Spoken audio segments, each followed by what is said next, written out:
देखिए, सत्ता पर एक बार फिर से काबिज होने के लिए आम आदमी पार्टी अब एक नया दाव चल रही है। हालांकि आपको ये बता दें कि जो मुफ्त की रेवड़ी वाला दाव है, ये आम आदमी पार्टी के लिए कोई नया दाव नहीं है। इससे पहले भी यानी कि मुफ्त की जो घोषणा है वो आम आदमी पार्टी की तरफ से की जा चुकी है, जिसमें मुफ्त बिजली है, मुफ्त पानी है, मुफ्त शिक्षा है, मुफ्त स्वास्थ्य, महिलाओं के लिए मुफ्त बस यात्रा, बुजुर्गों के लिए मुफ्त तीर्थ यात्रा। ये तमाम मुफ्त चीजें जो है आम आदमी पार्टी की तरफ से दिल्ली की जनता को दी जा रही है। लेकिन चुनाव से ठीक पहले जो महिलाओं के लिए महिला सम्मान योजना की घोषणा आम आदमी पार्टी की तरफ से की गई है, ये कितना सटीक साबित होता है, कितना असरदार साबित होता है आम आदमी पार्टी के लिए, इसका इंतजार करना होगा जब चुनाव होगा और जनता के मूड में आखिर क्या है ये भी देखना होगा।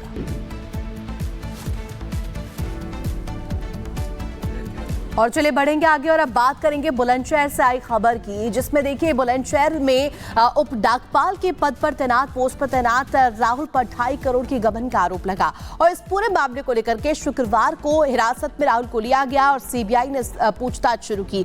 लेकिन जब आरोप लगे और निलंबन हुआ और उसके बाद इससे आहत होकर के राहुल ने अपनी जीवन लीला को समाप्त कर लिया, आत्महत्या कर ली। पूरी खबर क्या है, रिपोर्ट के जरिए देखिए।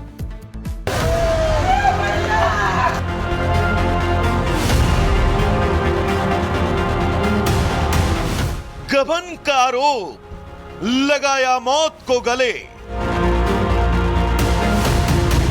सुसाइड सवाल तक की हर पड़ताल।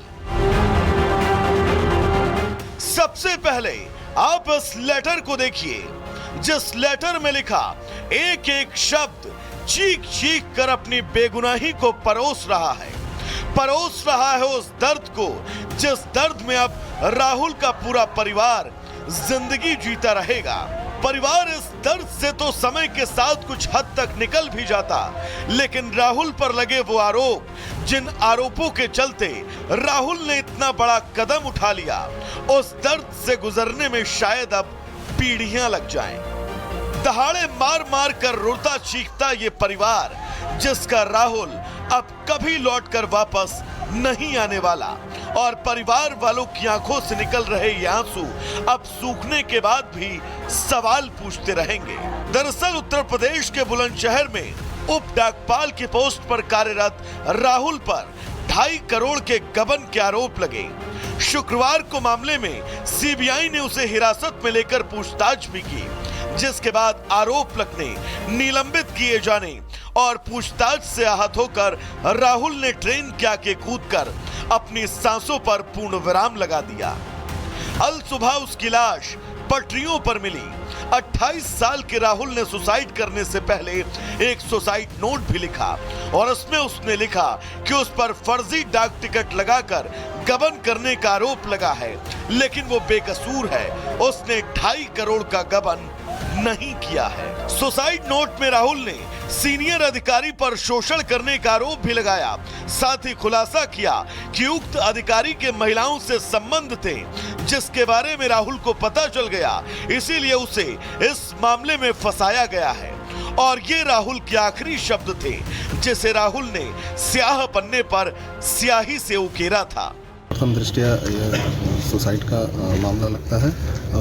100 के पास से एक सुसाइड नोट भी बरामद हुआ है, जिसे कब्जे में ले लिया गया है। मृतक व्यक्ति की पहचान राहुल कुमार के रूप में हुई है, जो थाना औरंगाबाद के लखौटी में डाकघर में कर्मी था। तहरीर मिलने पर आवश्यक कार्रवाई की जाएगी। एसपी ने इस पूरे मामले में जांच की बात की है, दोषियों पर कार्रवाई की बात की है, लेकिन सच ये कि राहुल अब कभी लौटकर नहीं आने वाला। परिवार पर जो दुखों का पहाड़ टूटा है, परिवार को उसी के बोझ के तले जीना होगा। और रही सही कसर, अब अगर उम्मीद के तौर पर कुछ बचा है तो बस वो आरोप जो राहुल पर लगे। अगर जांच में आगे राहुल बेगुनाह साबित होता है तो परिवार के कंधों पर रखे बोझ का वजन कुछ कम जरूर होगा। और राहुल ने जिन जिन दोषियों के नाम लिए हैं, उन्हें उनके किए की सजा मिलेगी। Bureau report, Republic Bharat. चलिए आगे बढ़ते हैं और बात खबर आपको दिखाते हैं।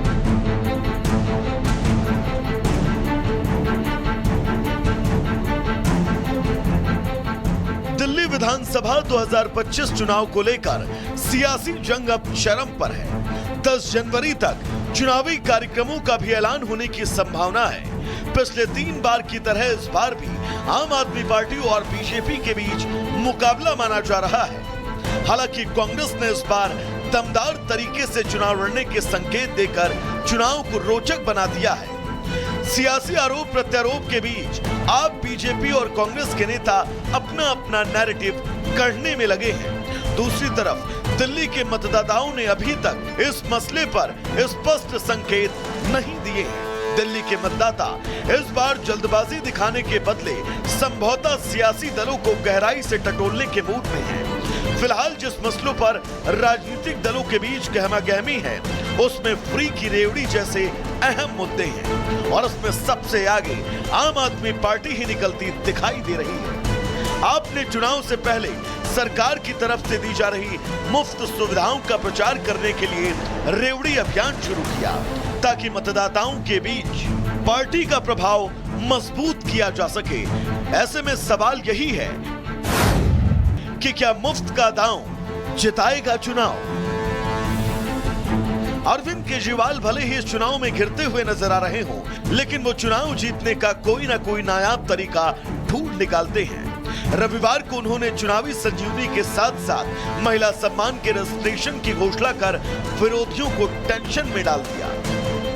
आपको कहीं लाइन लगाने की जरूरत नहीं है, आपको अपना टाइम खराब करने की जरूरत नहीं है। हम आपके घर आएंगे, हमारी टीम्स आपके घर आएंगी और आपके घर में जितनी भी महिलाएं हैं उन सभी महिलाओं का रजिस्ट्रेशन करके आपको एक कार्ड दिया जाएगा, रजिस्ट्रेशन कार्ड।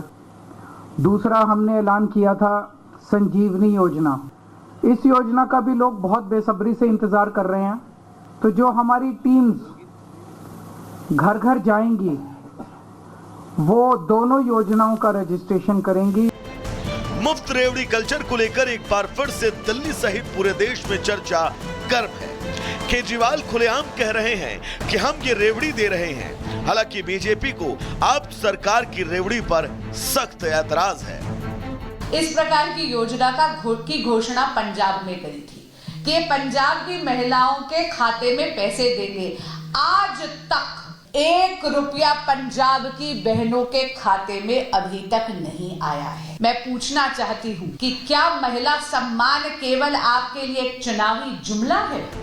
रेवड़ी बांटते हुए आम आदमी पार्टी की सरकार खुश है। अब मुफ्त की रेवड़ियां बांटकर वोट बटोरना भारत के सियासी दलों का मुख्य हथियार बन गया है। अब दिल्ली के लोगों को तय करना है कि उन्हें ये मुफ्त की रेवड़ी चाहिए या फिर नहीं। Bureau report, Republic Bharat. तो देखिए, दिल्ली की सत्ता पर एक बार फिर से काबिज होने के लिए आम आदमी पार्टी अब एक नया दांव चल रही है। हालांकि आपको ये बता दें कि जो मुफ्त की रेवड़ी वाला दांव है, ये आम आदमी पार्टी के लिए कोई नया दांव नहीं है। इससे पहले भी यानी कि मुफ्त की जो घोषणा है वो आम आदमी पार्टी की तरफ से की जा चुकी है, जिसमें मुफ्त बिजली है, मुफ्त पानी है, मुफ्त शिक्षा है, मुफ्त स्वास्थ्य, महिलाओं के लिए मुफ्त बस यात्रा, बुजुर्गों के लिए मुफ्त तीर्थ यात्रा। ये तमाम मुफ्त चीजें जो है आम आदमी पार्टी की तरफ से दिल्ली की जनता को दी जा रही है। लेकिन चुनाव से ठीक पहले जो महिलाओं के लिए महिला सम्मान योजना की घोषणा आम आदमी पार्टी की तरफ से की गई है, ये कितना सटीक साबित होता है, कितना असरदार साबित होता है आम आदमी पार्टी के लिए, इसका इंतजार करना होगा जब चुनाव होगा और जनता के मूड में आखिर क्या है ये भी देखना होगा।